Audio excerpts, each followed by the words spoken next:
हालचाल। बाहर बहुत तेज बारिश हो रही है और मैं आपके लिए लेक्चर शूट कर रहा हूँ। तो ठीक है, शुरू करते हैं हम आज की class chemistry lecture number 2। Lecture number 2 इसमें क्या पढ़ने वाले हैं हम? मॉडर्न पीरियोडिक टेबल का मतलब आधुनिक आवर्त नियम। आधुनिक आवर्त नियम पढ़ने वाले हैं। इसमें क्या है? इस नियम में तत्वों के भौतिक तथा रासायनिक गुणधर्म उनके परमाणु या एटॉमिक पर निर्भर करते हैं। एटॉमिक नंबर पर निर्भर करते हैं। Properties of element dependence of atomic number. यह आवर्त सारणी याद करनी है सब तत्व क्रम से। यह आवर्त सारणी याद करनी है सभी तत्व क्रम से। 100 से अधिक परमाणु क्रमांक एटॉमिक नंबर वाले तत्व का नामकरण करेंगे हम इस तरीके से। अभी मैं बताऊंगा, ठीक है? इस तरीके से देख लीजिए। पहले अंक, नाम, संक्षिप्त रूप, ठीक है? तो हम जीरो नंबर ले लिया, मतलब कि 100 से ऊपर जीरो को हम नील बोलेंगे, संक्षिप्त रूप में एन बोलेंगे। एक को हम अन बोलेंगे, अन बोलेंगे और संक्षिप्त रूप में यू बोलेंगे। 2 को बी बोलेंगे और संक्षिप्त रूप में बी आई बोलेंगे और संक्षिप्त रूप में बी बोलेंगे। 3 को ट्राई, 4 को क्वाड और 5 को पेंट, 6 को हेक्स और 7 को सेप्ट, 8 को ऑक्ट, 9 को इन, ठीक है? और इसी तरह से इनका 3 का टी, 4 का क्यू, पी का मतलब 5 का पी और 6 का एच और 7 का एस, मतलब कि सेप्ट आएगा तो एस इस तरीके से मैं बना देता हूँ। एस 5 नहीं तो 5 लगेगा एस, ऑक्ट का ओ और इनका ई, ठीक है? अब इसी प्रकार हम एक क्वेश्चन करेंगे। इसी प्रकार हम एक क्वेश्चन कर लेते हैं। ये लिखना तो ब्लैक से था, लेकिन जब ब्लैक हमने ऊपर लिख दिया मैं दिखाई दे। अच्छा, तो देखो क्वेश्चन नंबर है, इधर से देखो। क्वेश्चन है 115 नंबर का जो परमाणु है, 115 परमाणु क्रमांक एटॉमिक नंबर वाले तत्व का आईयूपीएसी नाम तथा प्रतीक यानी कि सिंबल क्या होगा? सिंबल का मतलब चिन्ह किससे करेंगे, ठीक है? तो अब 115 तो देखो एक है, डबल एक है यहाँ पर, तो एक का हम लिखेंगे, ये सॉल्यूशन है हमारा, ये हमारा सॉल्यूशन है। एक का यू एन मतलब कि अन, ये हमने एन मतलब कि बिगाड़ने के बाद फिर भी हमने गलत ही कर दिया।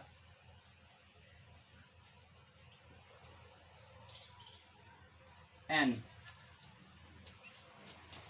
फिर यू एन, फिर देखो एक है, एक का फिर यू एन, 5 का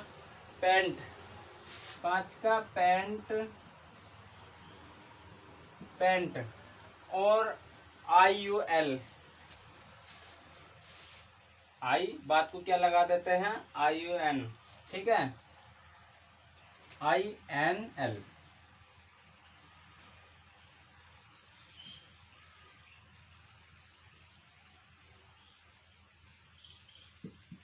आई एन आई एल, पेंटेनल, ठीक है? ये तो इसका नाम हो गया, अधिक परमाणु क्रमांक एटॉमिक नंबर वाले तत्व का नामकरण, ठीक है? आईयूपीएसी नाम हो गया। लेकिन सिंबल क्या होगा इसका?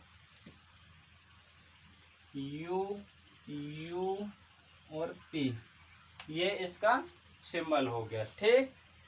सीधा साधा, कोई दिक्कत नहीं। अब हम आगे कर लेते हैं फाइंड ब्लॉक पीरियोडिक नंबर, ठीक है? हम ब्लॉक पीरियोडिक टेबल में ब्लॉक कैसे पढ़ेंगे, ठीक है ना? कैसे डिफाइन करेंगे या कैसे ज्ञात करेंगे। ठीक है,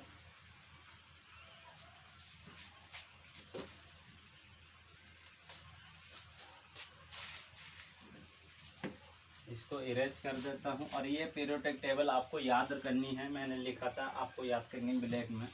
ठीक है,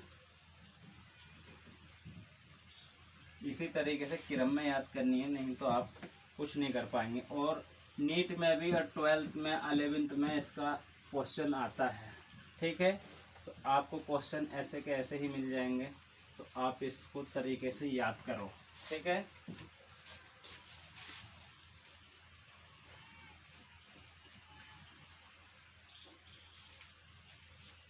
केमिस्ट्री लेक्चर नंबर 2। देखो आप लेक्चर देखो सही तरीके से, ना समझ में आवे दोबारा से देखो, और फिर भी नहीं समझ में आ रहा है तो कमेंट करो। आप कमेंट्स में बता नहीं रहे हैं आपको सही समझ में आ रहा है या नहीं आ रहा, कमेंट्स करें, लाइक करें और शेयर सब्सक्राइब करो, अपने दोस्तों को भी बताओ। हमने देखा कि बेरसण पढ़ा, अभी भी 11th वाले हो, 12th वाले हो, 10th वाले हो, 9th वाले हो, मुझे कमेंट करके बताओ, मैं हर किसी के लिए लेक्चर प्रोवाइड करूंगा। अब हमने हर किसी के लिए, अंदर आप कहोगे कि आपने तो पूरा बैच के लिए बोला अंदर की, लेकिन हमने पूरा बैच पढ़ाऊंगा आपको में क्या क्या होता है। लेकिन अभी क्या है, तो बेरसण में सबसे पहले देखो ये मौसम खराब हो रहा है, अभी भी मेरे कपड़े सील रहे हैं, काट दिया गया, वर्टिकल काट दिया गया, तो इस तरीके से वर्टिकल थोड़ी अभी बारिश पड़ रही है, तो बारिश में आप जानते हैं काट दिया गया। तो उसमें देखा कि सबसे पहले हमको ट्यूनिका वेजिनस मिली। सबसे पहले लेयर जो थी उसमें 2 लेयर देखने को मिली बेरसण में। तो सबसे पहली लेयर कौन सी थी, ट्यूनिका वेजिनल्स। ठीक है, फिर दूसरी लेयर मिली ट्यूनिका एल्बुजिनिया। ठीक है, फिर देखा हमने उसके अंदर देखा तो हमें टेस्टिकुलर ल्यूबुल मिले, ये ठीक है काम मतलब के टेस्टिस के अंदर, यानी हम कैसे करते हैं, पालिका भी बोलते हैं, पालिका भी बोलते हैं। ये संख्या में 250 के लगभग होती है, यानी कि संख्या में 250 होती है। इसको इंग्लिश में कंपार्टमेंट बोलते हैं। ठीक है, इसको इंग्लिश में कंपार्टमेंट बोलते हैं। जिस 250 कंपार्टमेंट होते हैं, ठीक, सब सेल। फिर देखा हमने एक कंपार्टमेंट में 1 से 3 जाएगा, 1 से 3 सेमनीफेरस ट्यूबुल मिली, 1 से 3 सेमनीफेरस ट्यूबुल मिली है, 1 से 3 नलिका होती है, 1 से एस ब्लॉक का 3 नलिका होगा होती तो है। इसको कैसे देखेंगे हम, शुक्रजनक नलिका कहते हैं, आपको शुक्रजनक नलिका कहते हैं। शुक्र का जन्म, शुक्राणु का जन्म कहाँ होता है, निर्माण यानी कि जन्म नहीं, निर्माण का होता है टेस्टिकुलर एक में होता है, यानी कि प्रॉपर्टी तो आपको बेहतर समझ में आएगा। तो देखो मैंने इसको लिख लिया, ठीक है, कहाँ बनते हैं, लिख लिया टेस्टिकुलर में, क्या बोला इसमें बनते हैं। अगर फाइंड बिलो तो आप testicular level period and group, ठीक है, फाइंड पीरियड एंड ग्रुप, इसको डिफाइन करो, यानी कि ट्यूबुल होती है, ग्रुप भी बताओ और पीरियड भी बताओ, कौन से पीरियड शुक्रजनक नलिका होती है। लास्ट में ये है इलेक्ट्रॉन 3 नलिका होती है, फिर ये 3 नलिका जिस सब सेल में एंटर होगा, यानी कि 250 कंपार्टमेंट में से निकलेंगे, 250 कंपार्टमेंट में निकलेंगे तो होगा जाल टाइप का दिखाई, मेरी सारी दिखाई। क्या करते हैं, जब ये पीछे हमारा निकलेंगे सबसे तो फिर क्या बनाएंगे, ये बेरसण जाल बना लेंगे। यानी कि क्या लिया हमने, कार्बन लिया, कार्बन के 6 होते हैं, 6 इलेक्ट्रॉन, तो उसमें हमने भराया, यानी कि रेटिव बोलेंगे इसको, कार्बन के रेटिव एसिड तो बोलेंगे, ठीक है। तो फिर ये रेटिव एसिड यानी कि बेरसण जाल एक बड़ी सी नलिका में खुलेगा, ये बड़ी सी नलिकाओं में खुलेगा, यानी कि हमारा जो भी पी ब्लॉक का हो गया लास्ट नलिका, यानी कि हमारा बनने हुए तो इस नलिका द्वारा इस बड़े से पाइप में ये जो बनाया मैंने रेड कलर का, हमारा पी में पहुंचा, तो पी ब्लॉक सही हो रहा हो आ गया, तो इसको बोलते हैं हम वास डिफरेंशिया, इसी तरह यानी कि शुक्र वाहिका होगा, शुक्र वाहिका। और फिर ये शुक्र वाहिका बड़ी नली में खुलेगी, आधे बेरसण में जो हमने देखा था, उसमें भी इसी तरीके से हमने लेंगे तो डी ब्लॉक में पहुंचेगा, तो डी में एंटर होगा, बड़ी नलिका में खुलेगा तो इसको आधे बेरसण कहेंगे, ठीक है, आधे बेरसण कहेंगे, और एफ में इसी तरीके से एंटर होगा। देखेंगे फिर, ठीक है। इसी तरीके से अधिवेशन खुलेगा शुक्र वाहक। अब हम क्या देखते हैं, जैसे कि ग्रुप लेंगे, ग्रुप देखते हैं, अब डिफरेंशिया ग्रुप देखते हैं, डिफरेंशिया क्या चीज होता है, ठीक है। ये हमने क्या पढ़ा, ये हमने पढ़ा मानव जनन तंत्र, मानव हमारे 4 जनन तंत्र में पढ़ा हमने डी नर जनन तंत्र। तो हम नर जनन तंत्र में भी हमने क्या पढ़ा, नंबर ऑफ बैलेंस इलेक्ट्रॉन। अब हम पढ़ेंगे सहायक ग्रंथियां। अब हम पहले ही सहायक ग्रंथियां इसमें संयोजक पढ़ चुके हैं ऑलरेडी, तो हम सहायक ग्रंथियां हम पढ़ चुके हैं, ठीक है। सहायक ग्रंथियां क्या थी हमारी, ठीक है। तो जैसे कि देखो ये सहायक ग्रंथियां भी हैं इसमें और कुछ सहायक नलिकाएं भी हैं, ठीक है। तो पढ़ा, लेकिन हम सहायक, तो हमारे ग्रंथियां में 2 ही इलेक्ट्रॉन भरे जाते हैं, लेकिन हमारे पास 3 है तो एक उसको खाली रहने दिया। लेकिन मैं हम अब सहायक नलिकाएं पढ़ेंगे, देखेंगे तो बताऊंगा मैं आपको। लेकिन फर्स्ट ग्रुप का हो गया, देखो ये लास्ट में फर्स्ट आ गया, जितना लास्ट में आएगा उसी ग्रुप का हो जाएगा। ये हमारा एस ब्लॉक है, एस ब्लॉक में इसी प्रकार से जो लास्ट में आता रहेगा उसी प्रकार से एक ही आएगा हमारा। एस ब्लॉक में तुम ऊपर से देखोगे, एस ब्लॉक के कौन से एलिमेंट्स हैं, है लीना की रब से फरियाद, हाइड्रोजन, लिथियम, पोटेशियम की रब से फरियाद, ठीक है लीना की, रुबेडियम, स्कैंडियम, फ्रेडियम फरियाद, ठीक है ना, हेलिना की रब से फरियाद। तो ये सब पहले ही ग्रुप में आते हैं, सबके सब पहले ही ग्रुप से आते हैं, हेलिना की रब से फरियाद, ठीक है। तो इसमें इस तरीके से आ जाएगा। और लेकिन हम पी ब्लॉक पढ़ेंगे, P block number of balance electron में +10 ऐड कर दो, +10 ऐड कर दो। लेकिन ये हम ब्लॉक जो ना, इनका ब्लॉक का एक चैप्टर है सेपरेटली। तो चैप्टर में हम जब पढ़ेंगे S block, D block, P block, तो उसमें हम और आसानी से पढ़ेंगे। ये तो हम पीरियोडिक टेबल में थोड़ा सा बस हिंट दे रहे हैं। तो इसमें देखो पी ब्लॉक बैलेंस होगा, तो हमने पी ब्लॉक का हमने एक ग्रुप लिया कार्बन, कार्बन के 6 होते हैं और 6 होते हैं। तो इसका हम ऊपर इसको हम इस तरीके से इलेक्ट्रॉनिक विन्यास करते हैं, तो हमारा कार्बन का इलेक्ट्रॉनिक विन्यास 4 निकल कर आएगा, क्योंकि ये 1 है, ठीक है ना। इसको हम ये वाले गिनते हैं, आप क्लास 10th में भी पढ़ते होंगे इस तरीके से, ठीक है ना। तो क्या बोला, तो हमारा 2 और 2 ये 4 हो गए, तो हमने 4 यहाँ ले लिया और +10 ऐड कर दिया, +10 ऐड कर दिया, तो हमारे 14 हो गया। 4 और +10 14, तो ये हमारा 14वें ग्रुप में पहुंच गया, 14वें ग्रुप में पहुंच गया। इसी तरीके से हमारा नंबर मतलब कि नाइट्रोजन कितना है, 7th है। 7 में इस तरीके से हम करेंगे, तो हमने ये लास्ट के 2 ही सेल लेनी होती है, तो 3 और 2 5 हो गए, 3 और 2 5, 3 और 2 5, ठीक है ना। 3 और 2 5 हो गया। 5 में हम 5 और +10 कितना हो गया, तो हमारा 15 हो गया। तो हमारा 15वें ग्रुप में पहुंचेगा, 15वें ग्रुप में पहुंचेगा। इसी प्रकार से हमने फ्लोरीन ली, फ्लोरीन के 9 होते हैं। तो इसी तरीके से हमने इसमें भी हम 2 सबसेल के इलेक्ट्रॉनिक विन्यास का ले लेंगे और उसमें हम 10+ ऐड कर देंगे।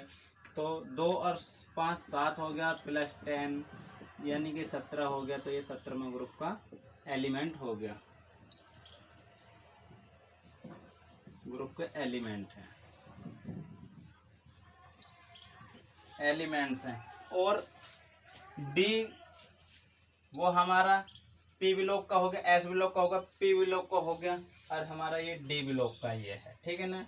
डी ब्लॉक का N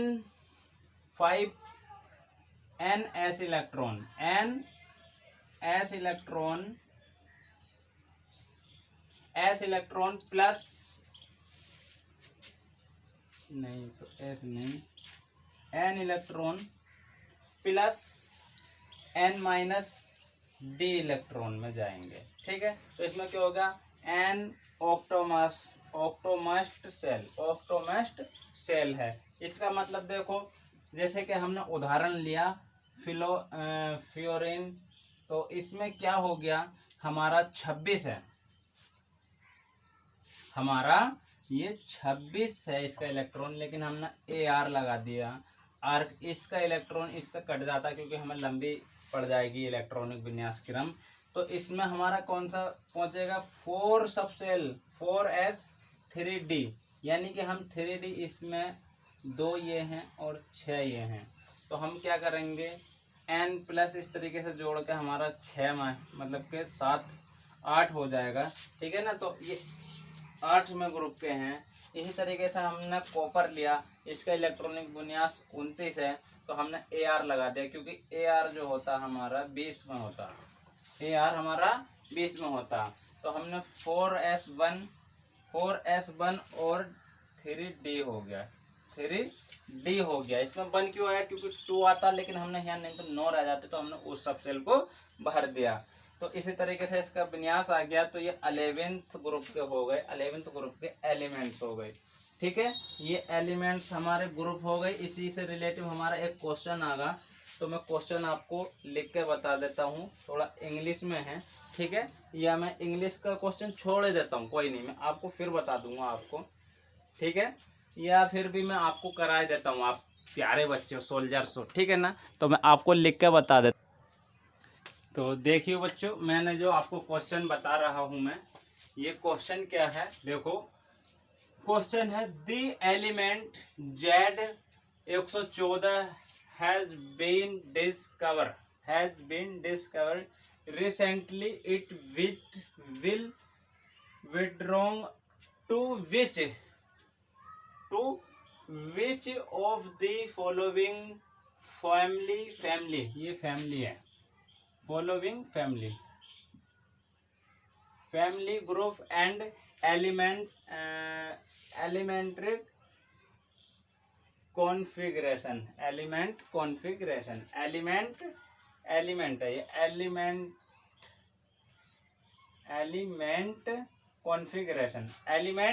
कॉन्फ़िगरेशन। अब आपको इंग्लिश समझ में नहीं आ रही होगी हिंदी वाले बच्चे, ठीक है ना। अब आपको इंग्लिश समझ में नहीं आ रही होगी, लेकिन मैं आपको बता देता हूँ। ये कह रहा है एलिमेंट जो तत्व 114 नंबर का है, ठीक है ना, वो रिसेंटली वो डिस्कवर हुआ है, ठीक है ना, मतलब कि अभी अभी डिस्कवर हुआ, यानी कि खोज हुई है उसकी। तो वो कौन से फैमिली में रखा जाएगा, वो कौन सी फैमिली को फॉलो करेगा, वो कौन सी फैमिली को फॉलो करेगा। तो आप बताइए, ये 114 नंबर का तत्व जो है ये कौन सी फैमिली को फॉलो करेगा, ठीक है। तो ये फॉलो करेगा, आप देखो ध्यान से देखो, हेलोजन फैमिली Rn, ठीक है। हेलोजन फैमिली क्या है, Rn।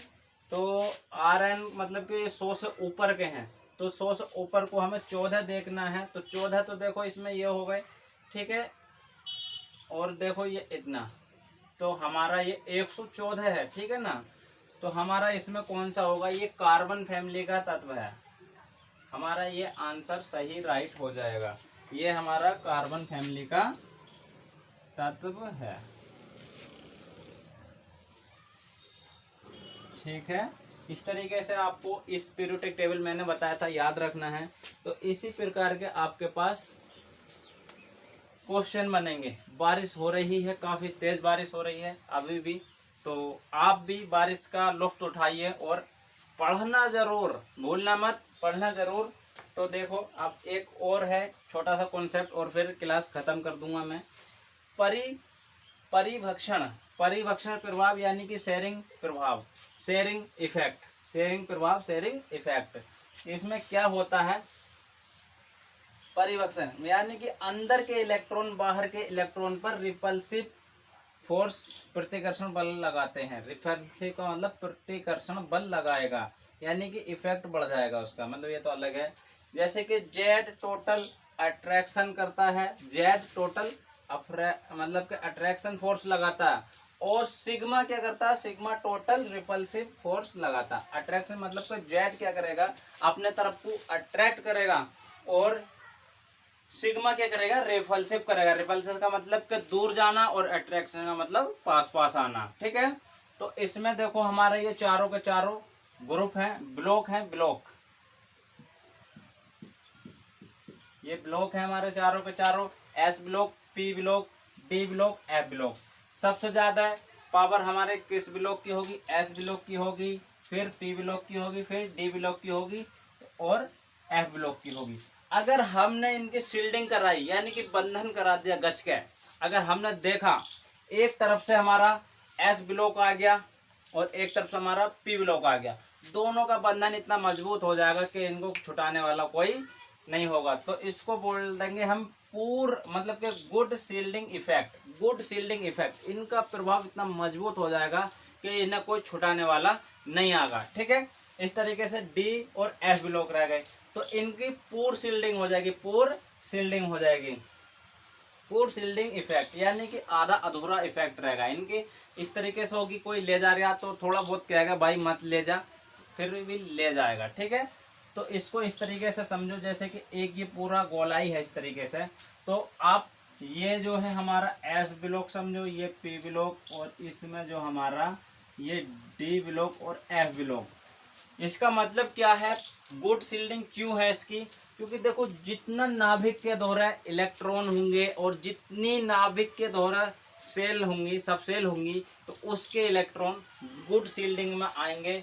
तो ठीक है बच्चों, आज की क्लास हम यहीं पर लास्ट करते हैं। चैनल को सब्सक्राइब करो प्लीज़ प्लीज़ प्लीज़, आपसे रिक्वेस्ट है मेरी, चैनल सब्सक्राइब करो और शेयर करो वीडियोस को अपने दोस्तों के द्वारा। स्कूल में पढ़ रहे होंगे आप ज़रूर, या कोचिंग में पढ़ रहे होंगे, तो आप स्कूल में जाकर बताओ कि मेरा नाम, वैसे तो मेरा नाम मोहम्मद आलम है, मोहम्मद आलम। मैं पेन से लिख के बता देता हूँ, मैं नाम मोहम्मद आलम, लेकिन AS star, AS star sir के नाम से भी स्कूल में जानते हैं। स्कूल में मुझको AS स्टार के नाम से भी जानते हैं, तो आप AS स्टार के नाम से मुझको थोड़ा सपोर्ट करो आप प्लीज़। आप जो चाहोगे वो ही हो जाएगा, आपकी पावर है। ये चैनल भी मैंने आपके लिए ही बनाया है। ठीक है, तो आप पढ़ते रहो, मुस्कुराते रहो, खुश रहो, अच्छी तैयारी करो। टाटा, गुड, जय हिंद सोल्जर्स।